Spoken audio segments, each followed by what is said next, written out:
لە بەغداوە زانیاری گرنگ لەبارەی ناردنی موچەی مانگی 5 ئاشکرا دەکرێت. بەپێی راپۆرتی پێگەیەکی ئەمریکی، پێگەی هەسەدا لە سووریا لە دوای ڕووداوەکانی سوەیدا بەهێزتر بووە. برسیەتی لە غەزا گەیشتۆتە قۆناغێکی مەترسیدار و هۆشداری توون دەدرێت.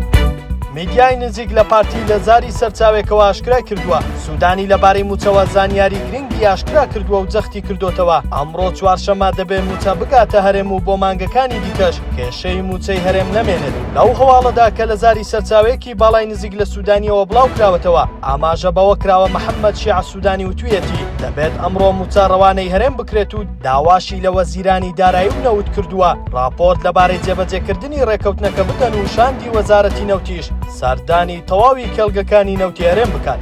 هاوکات ئەنجومەنی وەزیران دووپاتی دەکاتەوە لە هەرێمی کوردستان تەواوی پابەندیەکانی خۆی لە چوارچێوەی لە یەکگەیشتنی هاوبەش جێبەجێ کردووە. ئەوە دەبێت حکوومەتی فیدراڵ لە زووترین کاتدا موچە و شایستەداراییەکانی خەڵکی کوردستان بنێرێت.